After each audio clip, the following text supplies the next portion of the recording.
Hi artists! It's Ms. Messer, your friendly neighborhood art teacher.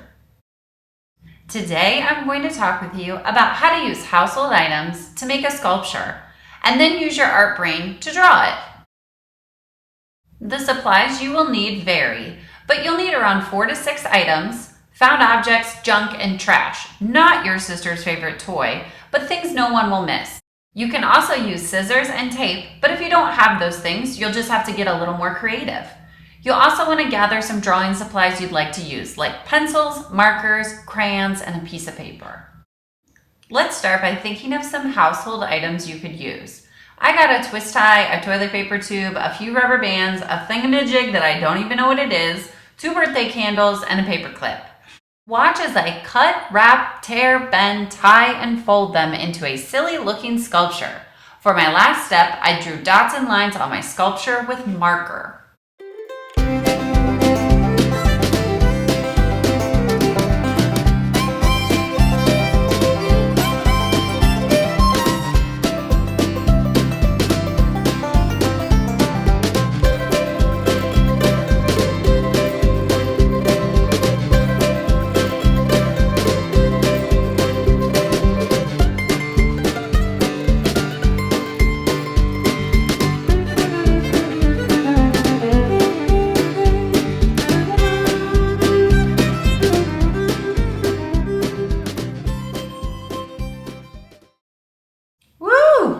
That was fun.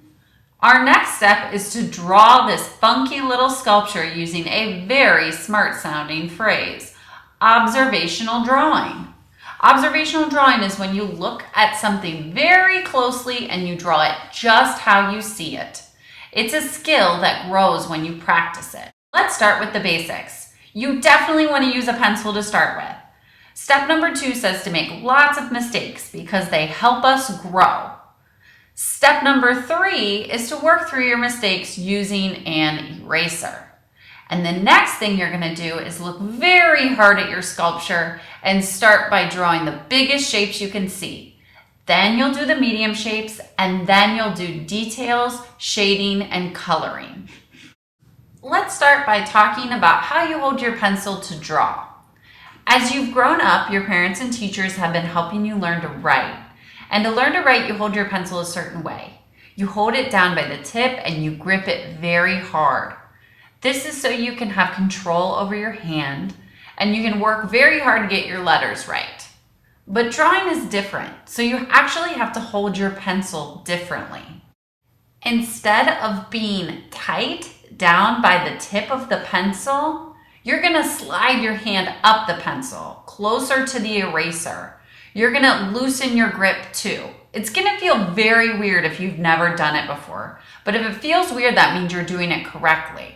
Look how my handwriting changes holding the pencil in those 2 different ways. The other thing I want you to be thinking about as you're drawing is this funnel. Okay? At the top of the funnel are the big shapes of your drawing. That's where you're going to start. You want to draw those big shapes first, staying loose with your pencil. And as you continue your drawing, you move down the funnel a bit and you can draw your medium shapes. And at the bottom of the funnel is when you can start to draw your small details in color. Remember the funnel because you don't want to start with the details. You want to start with big shapes. And as you move towards medium shapes and details, you can get closer to the tip of your pencil with your hand, so that you can have a little more control after you have all those big shapes in place. Now I'm going to get out my sculpture and make sure it's right in front of me. I have to look at my sculpture more often than what I'm drawing because this is called observational drawing. That means you have to observe or look very closely at the thing you're drawing. So I'm going to set my sculpture right next to my paper. Then notice that I try to get all my big shapes in place. I start with the oval that I see that's part of the toilet paper tube. I'm drawing very lightly and loosely, just trying to get everything in the right place. I take time to erase as I need to, noticing that I have some extra lines and using my eraser to clean it up a little bit.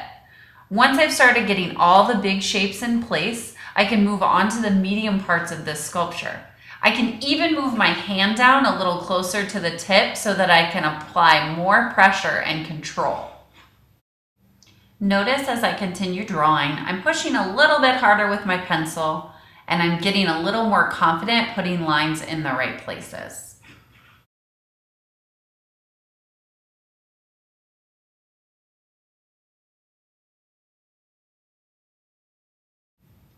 Lastly, I'm going to use an eraser to get rid of some of those extra lines and make sure that it's ready for our next step of coloring in or shading.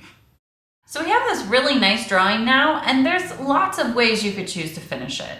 You could use a pencil and shade it as accurately as you can, looking for the lightest and darkest parts. That's also called adding value. You can make it look as realistic as you can. But you could also just turn it into a really cool, interesting drawing, coloring it with markers, crayons, colored pencils, however you'd like. I think that's what I'm gonna do. So watch how I finish my sculpture drawing with marker.